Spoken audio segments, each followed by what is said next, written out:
Bom dia, gente. Aqui estou para tentar contribuir na coletânea de testemunhos sobre o poder da oração, né?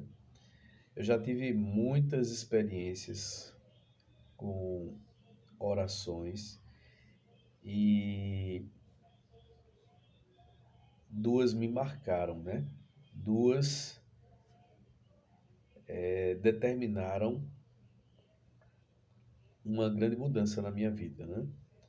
A primeira ocorreu quando ainda adolescente, na época em que prestei o vestibular. E eu tinha um histórico, né, de ter enfrentado alguns percalços, né, nessa jornada para a conclusão do ensino médio. O fato é que no início da minha vida estudantil, eu comecei assistindo as primeiras aulas no mesmo colégio em que meus pais ensinavam, que era um colégio do governo, né? Meus pais eram professores da rede estadual do Pernambuco e lecionavam no município do Cabo. E lá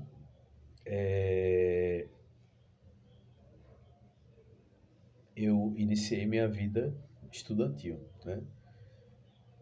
O fato é que, por motivos que não vem ao caso aqui, eu não me concentrava, né, nas aulas. Na maioria das vezes eu ficava ali disperso, às vezes dormindo. E quando meu pai veio perceber, eu já estava indo para a terceira série sem saber ler. Eu havia sido aprovado. E ao tomar conhecimento disso, ele me tirou daquele colégio e colocou em um outro colégio particular. Naquele colégio particular, a proposta seria que eu entrasse na primeira série, né? A dona do colégio disse: Olha, não há condição dele acompanhar a turma, porque se eu colocar ele aqui na terceira série, sem saber ler, ele vai se prejudicar ainda mais, né? Aí foi quando ela levou meu pai até uma classe da primeira série e pediu para que meu pai escolhesse uma pessoa qualquer daquela classe. Meu pai escolheu uma pessoa e ela entregou um pequeno texto para a criança ler e a criança leu com fluidez, né? A escolha foi do meu pai, aleatória, e a criança mostrou que já havia passado por esse aprendizado. Então a sugestão dela foi que eu deveria ir para a primeira série. O meu pai disse: Não, eu não vou aceitar a sua sugestão, eu quero é que ele vá para a alfabetização. Então eu tinha 9 anos de idade quando meu pai, em acordo com a proprietária do colégio, me colocaram na alfabetização. Então eu fiquei aquela criança que era o mais velho da turma, né? E aí começou a minha história estudantil, né? Então, daí para frente, graças a Deus, eu não enfrentei mais grandes dificuldades, né? Fui evoluindo nas séries, mas lá na frente, né, ao concluir o segundo grau, eu enfrentei novas dificuldades, porque eu queria passar para o vestibular do curso de engenharia. Minha intenção inicial era engenharia eletrônica. E aí eu tentei uma primeira vez, fui reprovado, tentei uma segunda vez, fui reprovado também. E aí tentei uma terceira vez, fui reprovado pela terceira vez. E aí, ao ser reprovado pela terceira vez, eu comecei a me ver numa situação difícil, onde eu tinha que decidir, né, se eu continuaria minha vida estudantil ou pararia por ali mesmo e tentaria me enquadrar no mercado de trabalho. Afinal de contas, eu não iria ficar tentando a vida toda, né, e sem produzir, né, sem atingir a meta principal, que era adquirir uma profissão. E nessa dificuldade, quando eu tentei mais uma vez, né, e eu entrava em cursinhos, né, de matérias específicas, nas matérias que eram importantes para o curso que eu queria, e algumas vezes eu entrei em algumas disciplinas, curso de disciplinas específicas com o objetivo de tentar melhorar uma deficiência, né? Mas o fato é que aquele último ano eu estudei muito, né, para atingir essa meta. E eu sabia que aquele momento era decisivo. Ou eu passava, ou não dava mais para continuar tentando. E aí, quando terminou aquela jornada, né, de busca para concluir o conteúdo programático que era necessário para poder fazer uma boa prova do vestibular, eu fiz o vestibular e ao concluir o vestibular, naquela época o resultado ele saía não como hoje, né? Facilmente acessível através das redes de computadores, né? A internet. Então, naquela época você tinha que ir até os locais onde eram divulgados os resultados, né? Algumas vezes era divulgado por rádio e era mencionando, né, nome por nome. Então, tinha essa dificuldade. No dia em que esse resultado saiu, o meu medo, a minha angústia era tão grande de não passar que eu fiquei num processo de ansiedade muito grande. No dia anterior ao resultado, eu fui dormir muito tarde e no dia em que o resultado saiu, eu já vim acordar já perto do meio-dia.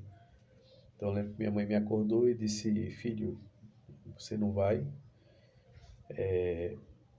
olhar o resultado do vestibular? Eu disse: Vou, mãe. E aí eu já tinha mais de 18 anos na época. Meu pai me emprestou o carro para que eu me deslocasse para o local mais próximo da minha residência para ver o resultado. Quando cheguei no local, já não havia mais ninguém, porque o resultado já havia sido divulgado muito cedo e não tinha mais pessoas ali interessadas em olhar o resultado. O colégio estava bem vazio e eu olhei aqueles papéis que estavam colados na parede, saí procurando o curso que eu havia concorrido, que era engenharia.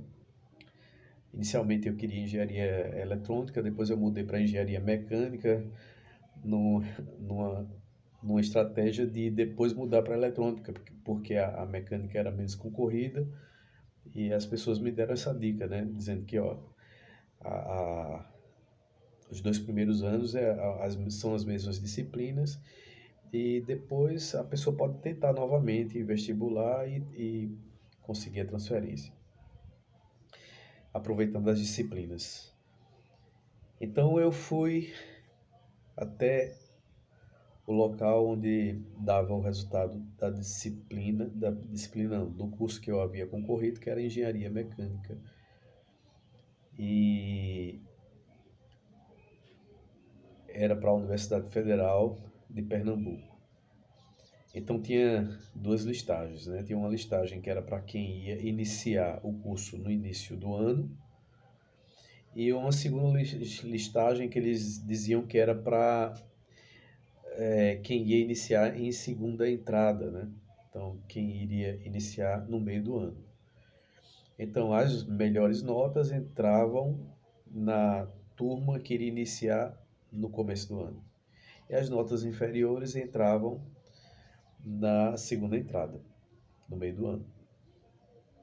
Então, olhei na primeira listagem, a classificação era em ordem alfabética e meu nome não estava na primeira listagem. E aí eu fui para a segunda listagem, e aí meu nome também não estava na segunda listagem. Mas eu fiquei chocado com aquilo ali e fiquei conformado. E eu olhei de novo, não é possível. Meu nome não estava na primeira listagem.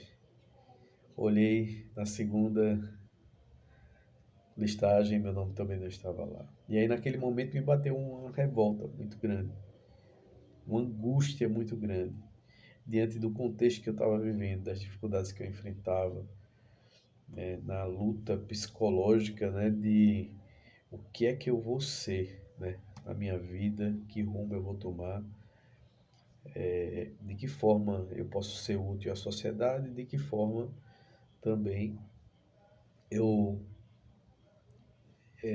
vou adquirir a provisão das minhas necessidades e da família que eu pretendia constituir.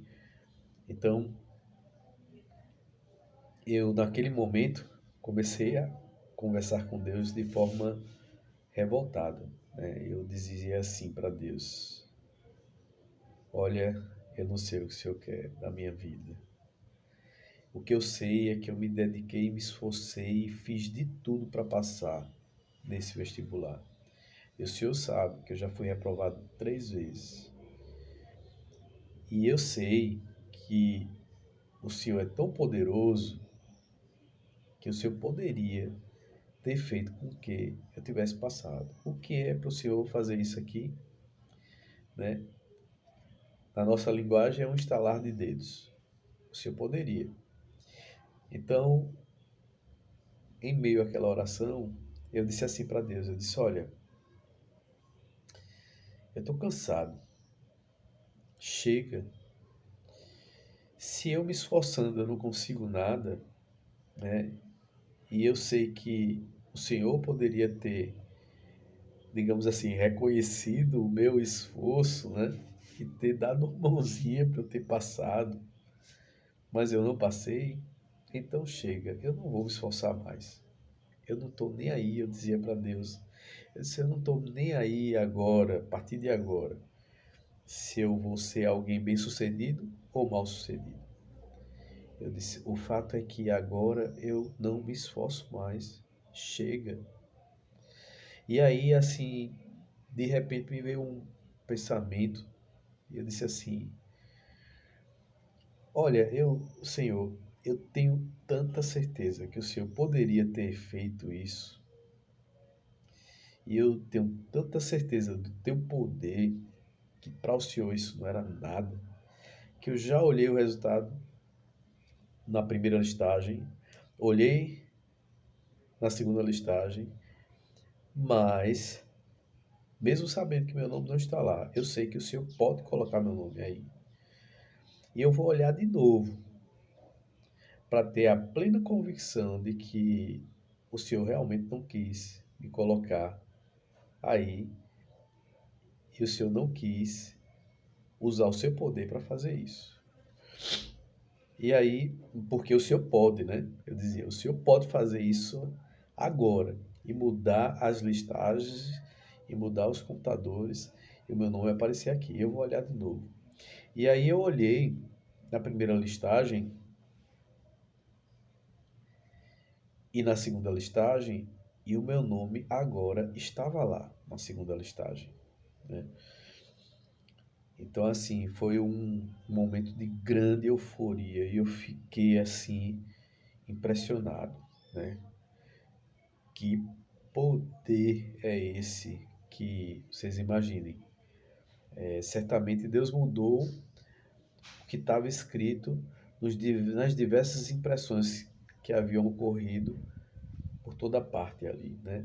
E mudou também o que estava nos computadores.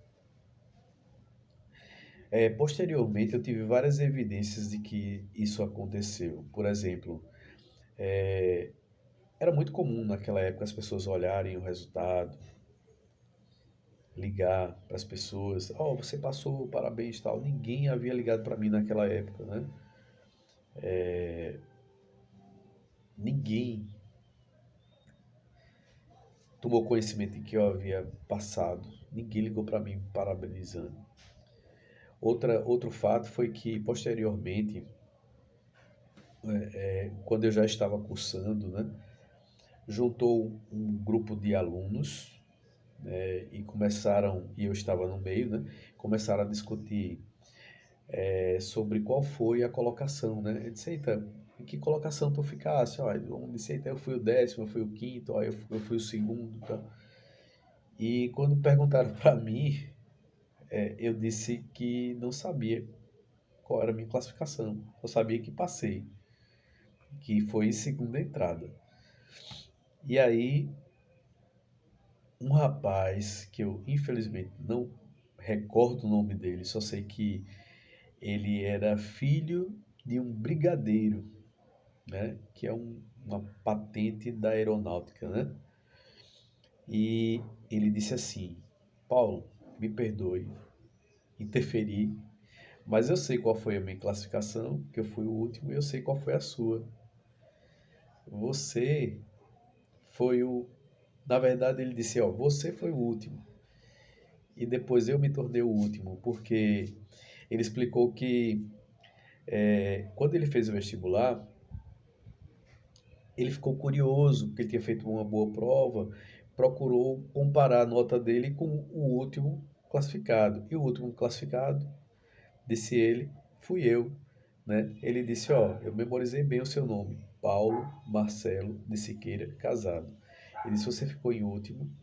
Eu comparei as tuas notas com as minhas e cheguei à conclusão que você entrou, na verdade, na minha frente só por conta da idade, porque as nossas notas foram as mesmas. E aí é interessante, né? Eu, naquele momento, não disse a ele de que forma, o que tinha acontecido comigo, né? Depois que eu passei no vestibular. Mas o fato é que aquele rapaz, ele não havia passado e iniciaram as aulas da turma que havia passado em primeira entrada, né? E na segunda matrícula, né, daquela turma, dos que haviam passado em primeira entrada, houve alguém que não fez a matrícula no segundo período porque havia passado em outros vestibulares e foi chamado posteriormente e decidiu abandonar, né, o curso. E aí, como surgiu uma vaga, né, uma vaga a mais, ele foi chamado, né? Ele foi chamado posteriormente. E aí é incrível, né? Eu vejo que Deus executou todo esse processo sem ter tirado vaga de ninguém, porque a única coisa que aconteceu foi que a pessoa, digamos que eu creio hoje, né? Suposição minha, que estava no meu lugar e que Deus tirou e colocou depois, ele entrou no curso do mesmo jeito. Ele estava lá como o último colocado na segunda entrada, mas ele não foi prejudicado, porque posteriormente, quando iriam iniciar nossas aulas da turma do segundo semestre, da segunda entrada, apareceu uma vaga nova por conta de alguém que havia desistido, tá certo? Então essa é uma das experiências que eu passei com oração. Foi um período curtíssimo de oração, de pouca dedicação, mas uma oração fervorosa, com muito sentimento e até revolta, né? Até revolta, porque hoje eu sei que eu fui injusto com Deus, mas Ele foi misericordioso comigo, né? E vendo a minha fé e os meus sentimentos, Ele mostrou o poder dele. Mas também me mostrou o seguinte: Nada adiantou que eu entrasse naquele curso, porque eu não concluí aquele curso. A verdade, o que Deus estava dizendo para mim o tempo todo era: filho, eu não quero você aí. Mude de curso. É outra coisa que eu quero para você. Mas eu insisti e até o desafiei, né? De certa forma, a colocar lá. Ele me colocou, mas me deixou a mensagem: filho, tenha paciência, ouça o que eu estou lhe dizendo, né? Não queira fazer as coisas do seu jeito. Não se revolte, porque eu estou contigo. Tá certo? Obrigado a todos pela oportunidade. Que isso possa fortalecer vocês também, no sentido de tentar ter esse tipo de experiência com Deus também, né? Conversem com Ele, né? Creiam nele, no seu poder, na sua justiça, no seu amor. Um grande abraço. Deus abençoe a todos.